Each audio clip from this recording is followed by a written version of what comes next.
Hello, and thank you for listening to the Plasma for Life podcast series brought to you by RFN Studios. If you'd like to learn more, visit www.plasmaforlife.org and follow our social media. Account links can be found on our website.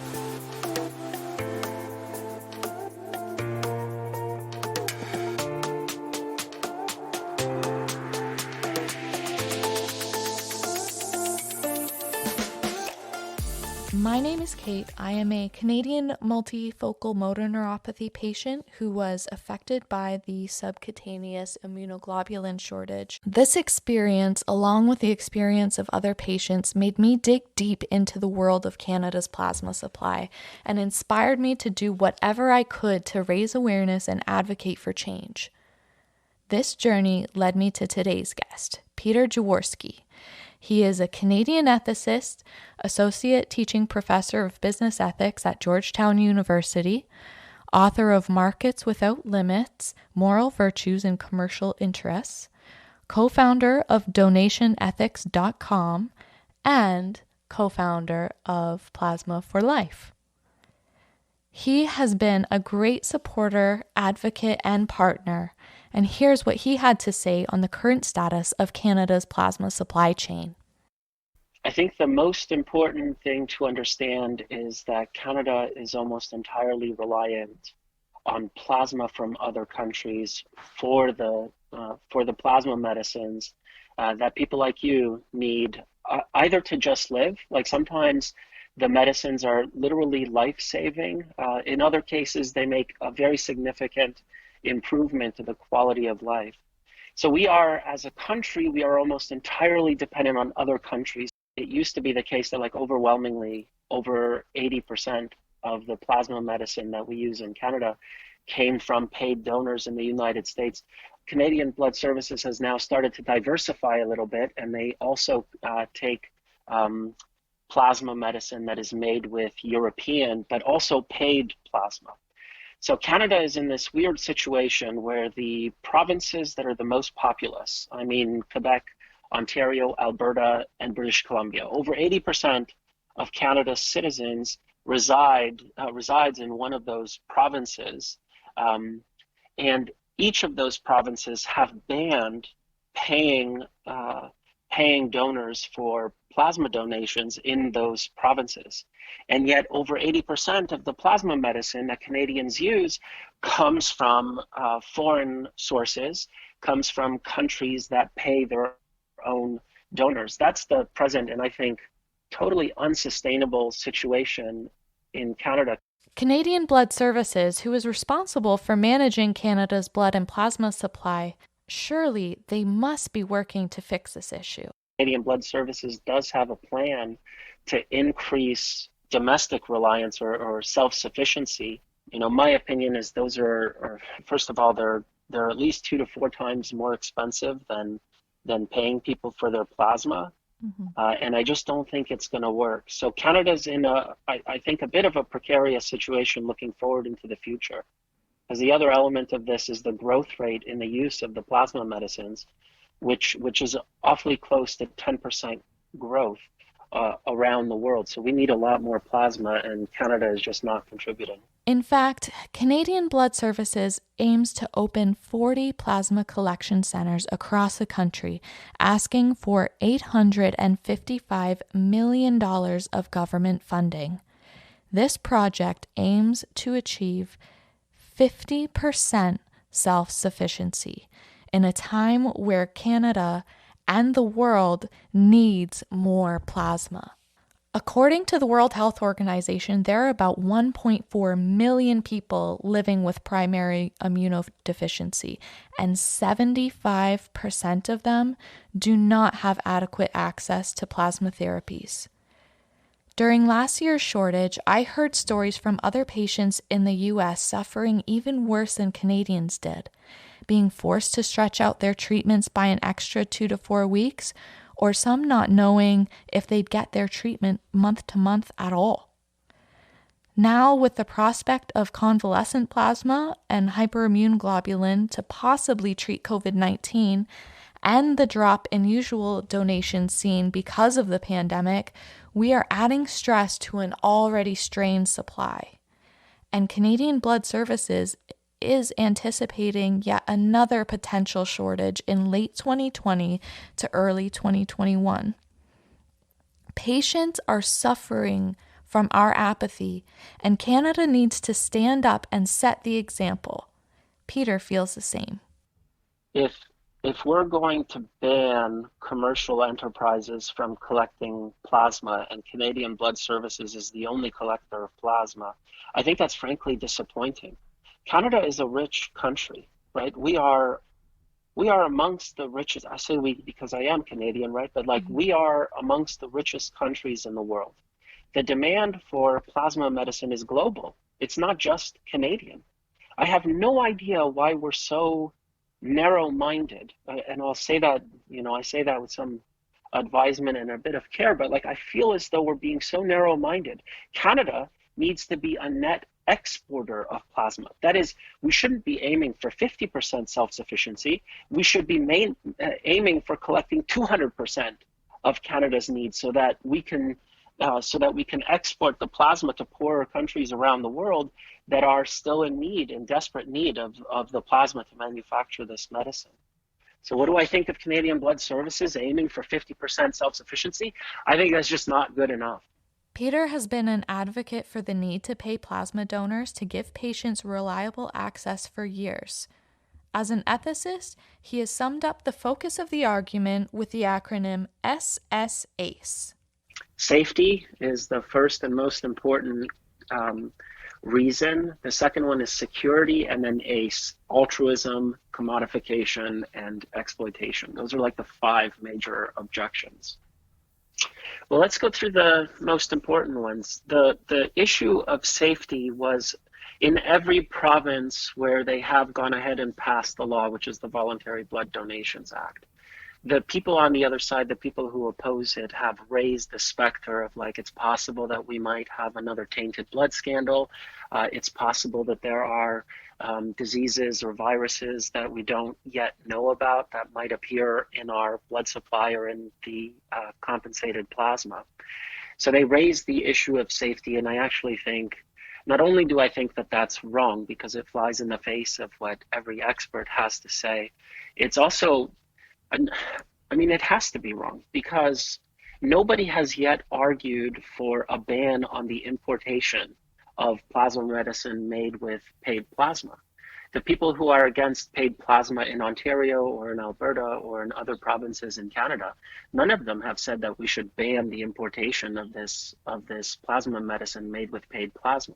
Not only do I think that it's wrong, I actually think that it's irresponsible on the part of the other side to even suggest it, because it's contrary to expert consensus. It's contrary to like the medical community's views on the matter. I think it raises worries in the minds of people who, like yourself, are reliant on plasma medicine. So I think it's an irresponsible objection to paid plasma. Graham Scher, the CEO of Canadian Blood Services, there's a YouTube video of him explaining, and that's the language that he uses, by the way. He says that paid plasma is just as safe, like equally safe as unpaid plasma for the manufacture of these medicines. The U.S. plasma centers, they operate really well. They operate in a highly regulated environment. People don't understand, but if you want to export, if I'm a U.S. paid plasma center and I want to make plasma medicine for export into the Canadian market, I'm not only regulated by the FDA here in the United States, but I also have to pass regulatory approval by Health Canada. And the same is true if I want to export to the European market. My center has to be regulatorily approved, not just by the FDA, but also by I think it's the European Medicines Authority there. So many of these centers are regulated by the FDA, by Health Canada, and by the European Medicines Alliance simultaneously. And in addition, all of the commercial paid plasma centers in the United States that export to Canada are members of the Plasma Protein Therapeutics Association, And so they participate in this.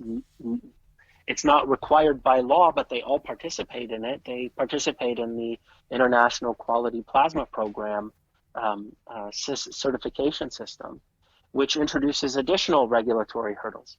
Every medical expert has said that like paid plasma is just as safe as unpaid plasma for the manufacture of these plasma medicines. The security question is a question about having enough.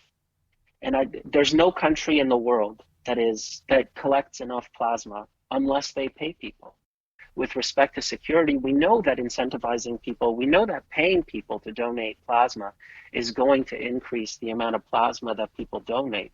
So the security issue is also like it counts in favor of paying people for plasma. In fact, according to a Health Canada study, almost 90% of the global supply comes from the commercial sector who pays donors.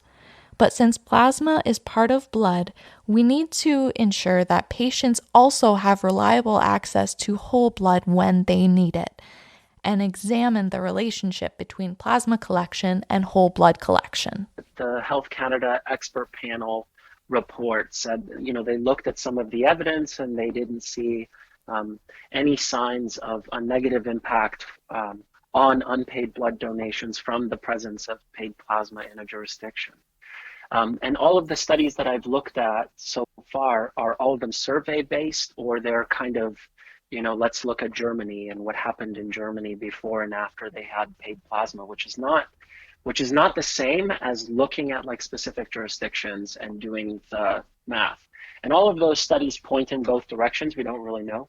But my colleague and I, so Bill English and I, we've looked at 3 cities in Canada that saw the introduction of paid plasma, and they had unpaid blood. They had Canadian Blood Services, blood centers there. We looked at those jurisdictions. We also matched those up with 3 cities in the United States that also had that same dynamic. And not only did we not see a negative effect on unpaid blood donations, we saw a very small but consistent across all 6 jurisdictions that we looked at. We saw a consistently tiny positive effect on unpaid blood donations. But I actually think that what's driving it is that there are different populations. So the appeal of paid plasma appeals to people who are different from the people who find donating blood appealing. I think it's something like less than 3% of Canada's population donates blood. About 15% of Canadians report that they've donated blood in the past, but only about 3% of Canadians and Americans have actually donated blood, right? And it's actually possible that advertising for paid plasma, people who are not interested in selling their plasma might see an advertisement for selling their plasma and then decide to donate their blood. I actually think that's what's driving the small increase, the small uptick in unpaid blood donations. I think that's a function of like people who weren't going to sell their plasma looking at advertising for plasma and deciding to donate blood. The arguments of altruism and commodification are very intertwined, but the question of altruism can be summed up by asking, if you're paid to do something good, are you still doing something good with good intentions? We pay for all sorts of things like, people are nurses, and so we pay people for caring for other people. And so you might think, this commodifies caring. But nobody thinks that. Mm-hmm. Nobody thinks that. Nobody thinks that it's wrong to pay nurses for what they do. No, we all think that like paying nurses is fine. We don't think that like nurses are selfish, or that like nurses don't engage in their nursing work without the right attitudes. No, we think that they're altruistic. So we think that like paying them is compatible with them having the right attitudes towards what they are doing, right? And same with teachers. I'm a teacher. Mm-hmm. And am I commodified because I collect a salary for teaching, future generations or something like that? Absolutely not.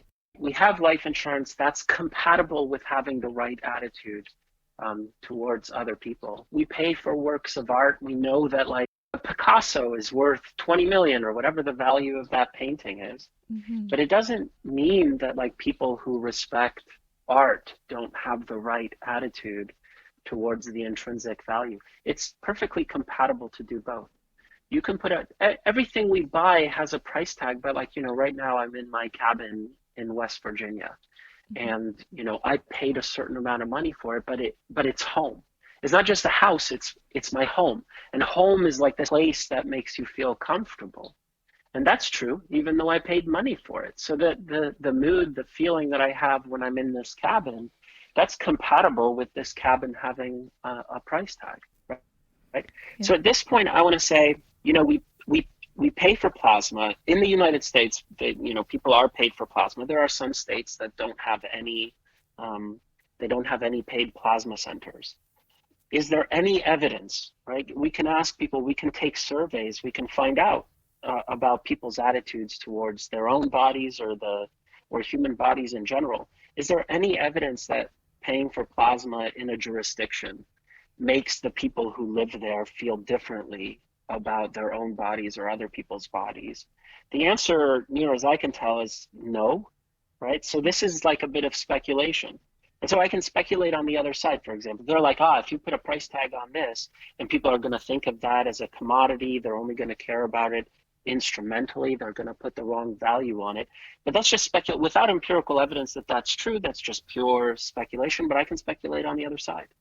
I can say, well, the danger of not allowing paid plasma is that people are going to think that plasma is worthless, Hmm. right? Because if you attach a value of $0 to something, well, then you're communicating to others that it's utterly worthless.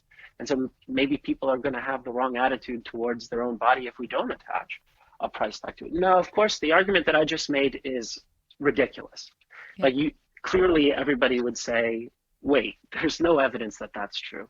But both arguments are on the same side. Neither of them have very much evidence going for them. So I don't, I dismiss that concern. Exploitation introduces the question of, are we taking advantage of donors? On donationethics.com, we have a whole section that responds to the question of wrongful exploitation. And I don't think it's exploitative at all. I mean, you're paying people $25 to $50 for a donation that lasts anywhere between 1.5 to 2 hours.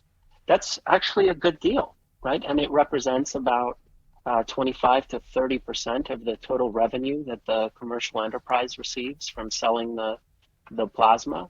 So you're getting like a fair division. There's no like significant risks to donating plasma. You get paid more than the minimum wage, both in the US and in Canada. So if paying people for plasma is exploitative, then so is like a whole range of things that none of us think is exploitative, like working at McDonald's or, or any kinds of jobs that people might take that pay a little bit less than the minimum wage.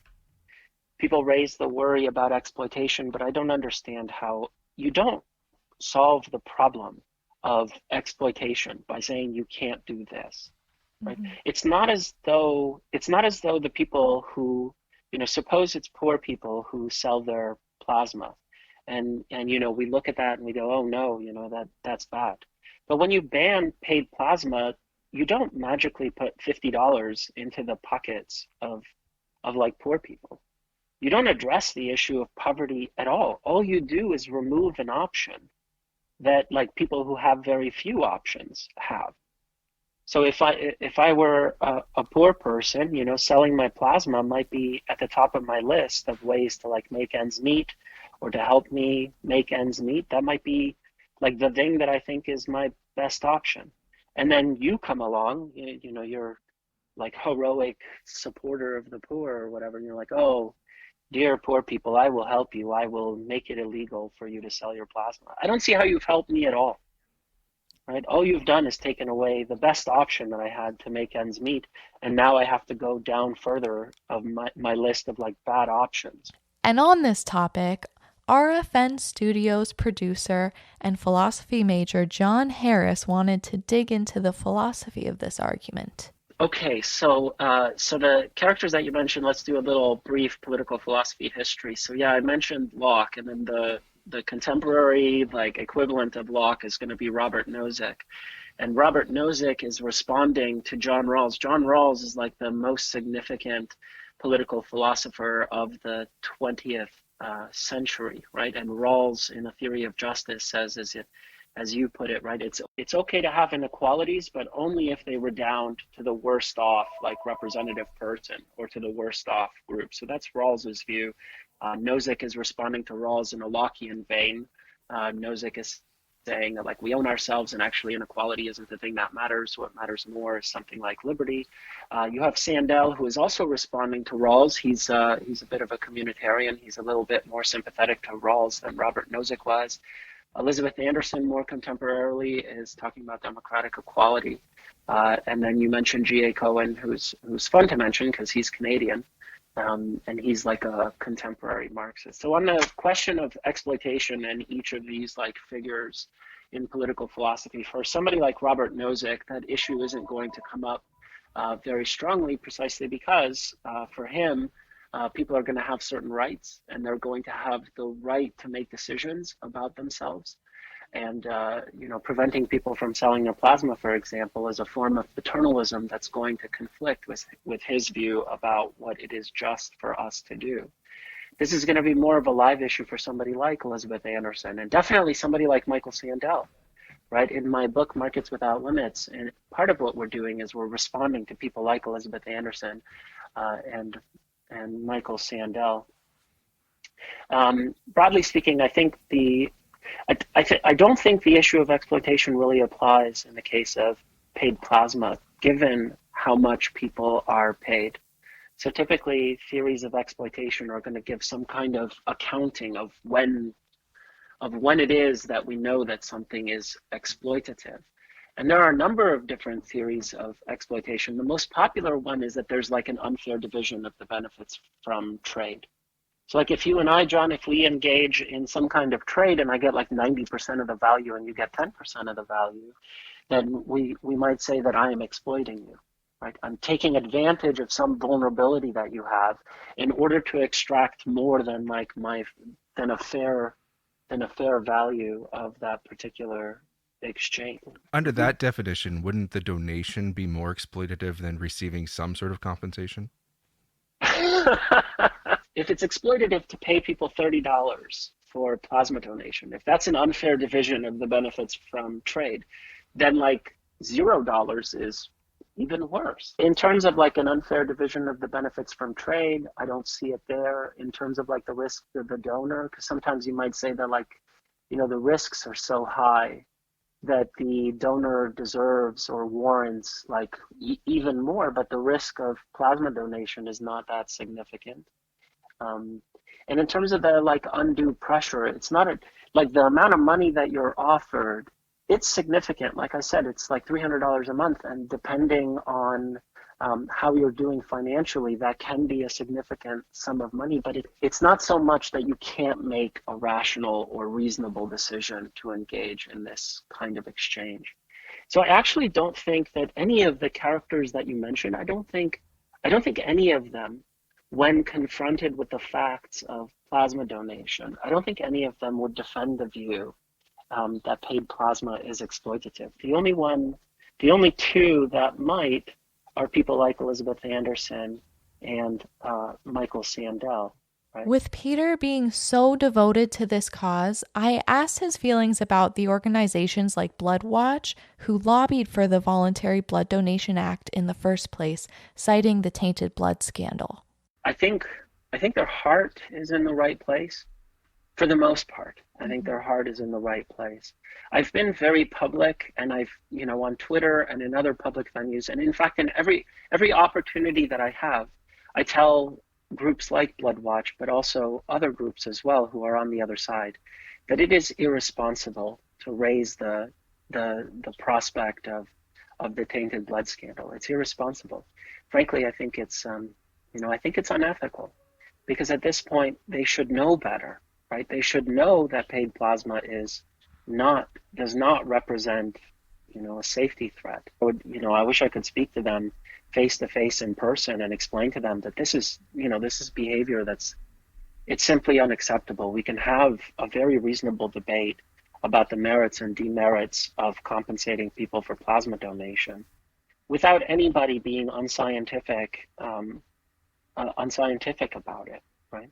Speaking more broadly, like the origin of Bloodwatch, Bloodwatch was founded by or with the support of the Ontario Public Service Employees Union. And there's a complicated issue here because in the United States, there is no movement against paying people for plasma donations. And I think part of the reason why there is such a movement in Canada and there isn't one in the United States is because the people who are employed to collect blood and plasma in Canada in Canadian Blood Services, they are all members of a public employee union, right? Mm-hmm. And commercial enterprises, they don't have to hire, they don't have to hire anyone from the Ontario Public Service Employees Union or the equivalents in Alberta or British Columbia.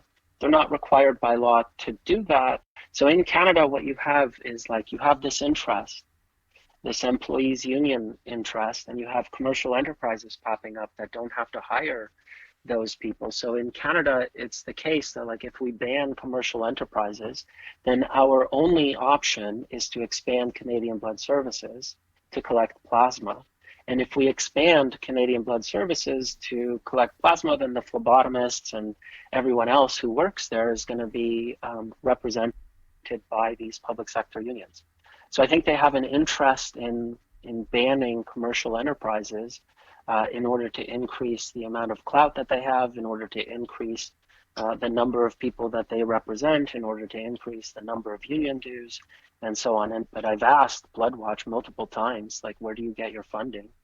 And I found online, I know that they've received almost $100,000 from public sector unions in Canada. So when the attempt was made to introduce the Voluntary Blood Donations Act on a federal level, 9 patient groups united by the network of rare blood disorder organizations stood up and wrote a formal submission against the Voluntary Blood Donation Act, citing the fact that, quote, every year, demand for plasma for immune globulin is rising faster than the plasma supply from non-compensated Canadian donors, end quote. And also stated, we see no evidence to suggest that the establishment of such plasma centers will have a negative impact on Canadian Blood Services and Héma-Québec's capacity to continue to supply Canadians with labile products, red cells, platelets, and plasma for transfusion. Patients who require plasma-derived medicinal products see no merit to the argument that compensation of Canadian donors is unethical, while Canada and indeed the entire world rely on paid donors, mainly in the U.S., for the essential raw material needed to produce these life-saving medicines. Thankfully, the federal government listened to these patient voices. But unfortunately, the same cannot be said of the provincial governments of Ontario, Alberta, and British Columbia during the time that the Voluntary Blood Donations Act was passed at the provincial level. I actually think that the lack of listening to patients is maybe the most significant issue with respect to the public policy discussion. I find it completely, frankly, shocking that like patient groups who stand to either gain the most or lose the most in this debate, they're off in the corner. No one's paying attention to the patient groups. So apart from the British Columbia Hemophilia Society, all of the other patient groups, all of them are against banning paid plasma. And I think that speaks volumes, right? So these are the people that are reliant on the plasma medicine. If there was a safety concern, you better believe that those patient groups would be up in arms, and yet they are not, right? If there was reason to believe that like unpaid plasma would result in collecting enough plasma, then you better believe that the patient groups would say something to that effect, and yet they haven't. I mean, obviously, Bloodwatch who is opposed to paid plasma, they're going to do the best they can to marginalize the voices of patients and to ignore the voices of patients, and in public settings to kind of not talk about patients as much as possible. Because if they were to discuss patients, they would have to explain why they have a view that differs so much with patient groups. But I don't know why the major newspapers and the major media organizations in Canada have ignored the voices of patients. And I don't just say this as like, this is my impression. I've now collected in excess of 600 individual articles on the topic of paid plasma in Canada. And I'm going through the process of like identifying which of these articles speak about what particular issues for a potential publication in the future. And I find that like consistently patient groups don't get cited, but Bloodwatch is cited almost every single time. So whenever they're discussing whether or not they should ban plasma donations, or whenever they're discussing these issues, these newspapers and these outlets, they almost invariably reach out to and speak to somebody from Bloodwatch. It's usually Kat Lantain, right? But they do not also reach out to the various patient groups in Canada or speak to patients like yourself. I understand why Bloodwatch doesn't want the voices of patient groups to be, loud in this debate. But what I don't understand is why the media in Canada doesn't, reach out to patient groups as often as in my judgment, they should. This has improved slightly in Alberta since UCP MLA Tanny Yao introduced Bill 204, the Voluntary Blood Donations Repeal Act, and I cannot thank him enough. But please, in the best interest of patients, recognize that this is not a partisan issue. Patients will rely on plasma therapies no matter what political party is in power. Another important player in the paid plasma debate is Canadian Blood Services. I have every reason to believe that Canadian Blood Services is doing, I think, the best that they can. I think it's really interesting that like back in 2014, when this debate was raging in Ontario, the official position of like Canadian Blood Services was neutral. Mm-hmm. And Graham Schur himself was kind of like, I don't know why people are opposed to paying people for plasma donations. So he put together an opinion piece, I think it was in the Toronto Star, it could have been the Globe and Mail, I don't remember, where he said, the title of it was something like, banning paid plasma is going to negatively affect patients. So he sort of flipped, and so did the position of Canadian Blood Services back in 2014 and 2015. They seemed to be supportive of paying people for plasma. And the reason why they were supportive, by the way, is because not paying people for plasma is not an effective way of collecting enough plasma to meet the demand in Canada in a way that's like financially responsible. But it is much more expensive to ask people to donate plasma for free than it is to give them $50 or $30 or whatever. Right? And it's more expensive because you have to spend more on advertising and getting people through the door. So I think Canadian Blood Services understands that. I think what they weren't anticipating and what they weren't prepared for was the backlash from Bloodwatch, the Ontario Public Service Employees Union, the various nurses unions, and so on. They were very politically astute. They attended the board meetings. Kat Lantain attended a number of them. I think a lot of pressure was put to bear on Canadian Blood Services. In terms of them as an organization, I have nothing but respect for Canadian Blood Services. But looking into the future, I just don't see us getting enough plasma without paying for it. Canadian Blood Services does very important work, and I appreciate that plasma is only one of their many responsibilities. As much as I cannot say that I'm satisfied with the responses I've received or their costly, time-consuming project with the 40 plasma collection centers, or their goal of only 50% self-sufficiency and their refusal to pay donors, I do want to see them succeed and work together with the private sector to give patients the best of both worlds. Patients do not have the luxury of time.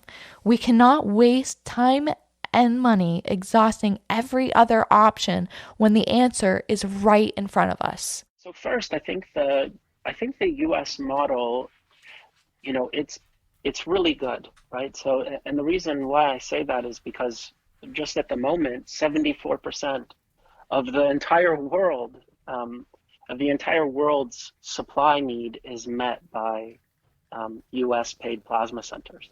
That's that's a really that's a really huge number. 74% of the entire world's like plasma medicine is made with the plasma from American paid donors. It represents, by the way, I was reading the Economist on this issue. They say that 1.6% of total exports by GDP from the United States is plasma, right? 1.6%. That's enormous, right? That's more than like aluminum and steel exports combined. I think the American plasma centers are regulated very well. Canada could have its own system, that's true. But I think the regulatory environment is sufficient in the US. And if we were to have more plasma centers in Canada, that would come with significant benefits. We could also like know more. Our regulatory bodies could know a bit more about the plasma that's coming in and out. And I just think it would be better if we allowed commercial enterprises to enter Canada and to open these plasma centers there. The economic benefits are significant. And it's worth pointing out, I mean, we're paying for plasma in Canada. We just happen to be paying Americans for their plasma. Right? That's the weird thing in this debate. We're a bunch of hypocrites. Totally. I can put that so starkly. Like Ontario banned paid plasma in 2014. Guess what?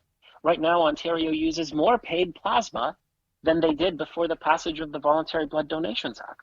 The same is true in Alberta, which banned it in 2017, and in British Columbia, which banned it in 2018. We're using more paid plasma. If anybody, like, yeah, we passed a law that says we banned paid plasma. No, we didn't ban paid plasma. Sorry, we banned paying Canadians for plasma. We didn't ban paying Americans for plasma, and that's what we're doing. Why are we preferring to pay Americans for their plasma than paying like Canadians for their plasma? When Ontario banned paying Canadians for their plasma, Canadian Plasma Resources had a plan which included like $100 million of investment into the Ontario economy. And they had to leave, right? They were going to open 3 centers, and they were also in the process of talking with, I think it was a German company, to open a fractionation facility. Fractionation facilities are the things that take the raw plasma and convert them into the various plasma medicines. It costs almost $1 billion with a B, to open a fractionation facility. All of that money could go into the economy of like Ontario, Alberta, British Columbia. We need an effective solution, and if that means exploring other options, we need to jumpstart that conversation. Canadian Blood Services is exempt from the Voluntary Blood Donations Act, and so perhaps other forms of remuneration could be proposed. Blood Watch and other groups like to point to countries like Italy as examples of countries that get a lot of plasma donation without paying people for it. And I actually think that like Italy is a bad example of that, because Italy will give you a paid day off work to donate either blood or plasma.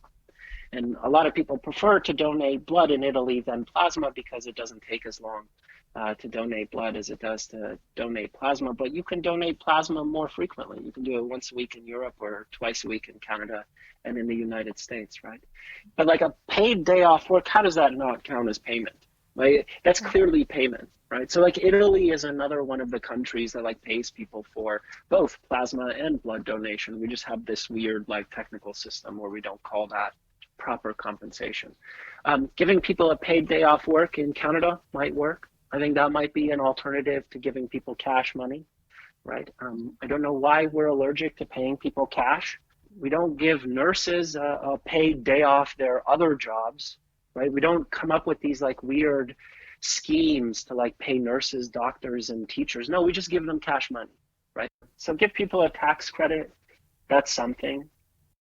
But yeah, if we don't repeal the Voluntary Blood Donations Act, which would be really sad, and I hope that we do.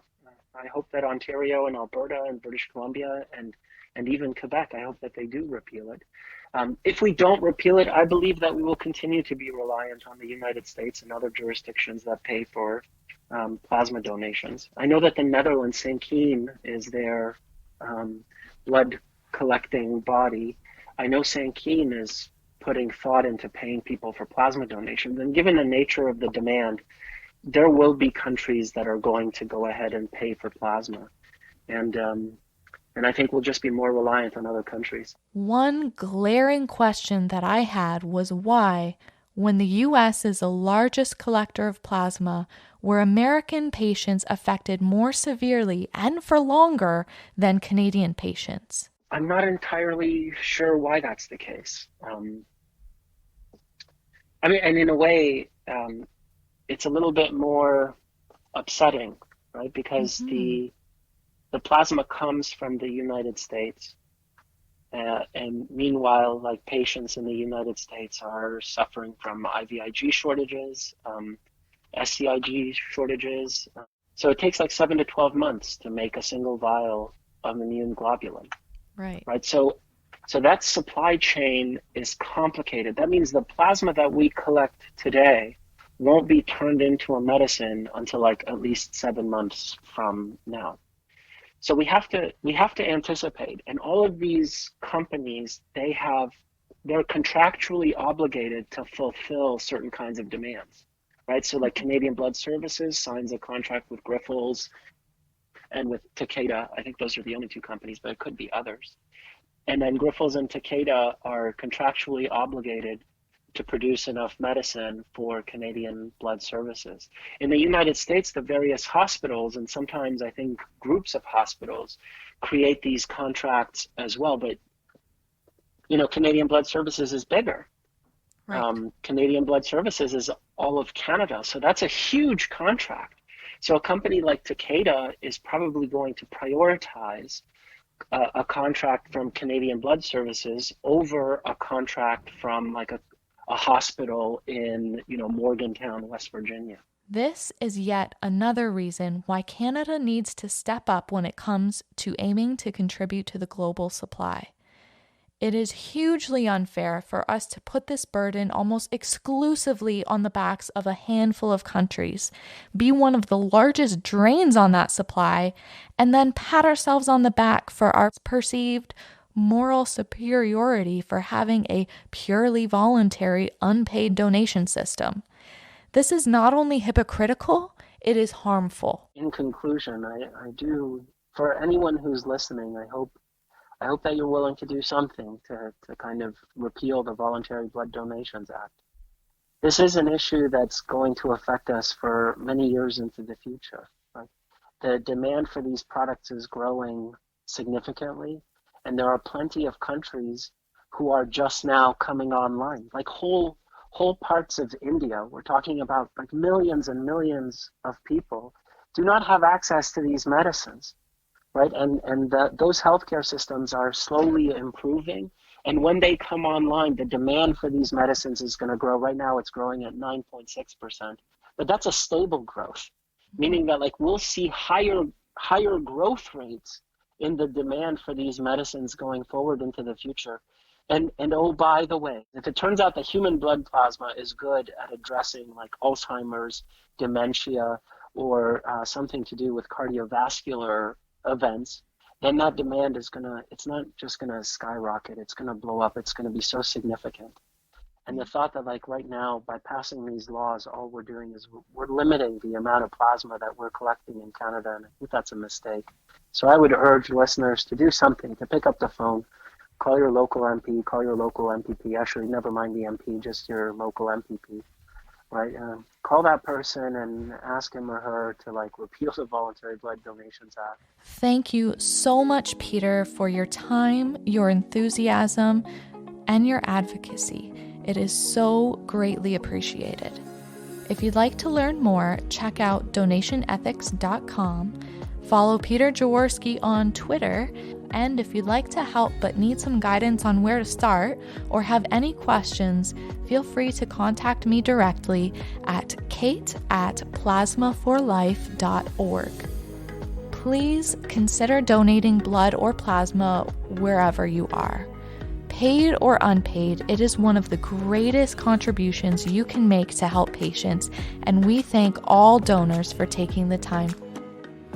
We hope you enjoyed this episode, and will stay tuned for our next interview in this Plasma for Life podcast series.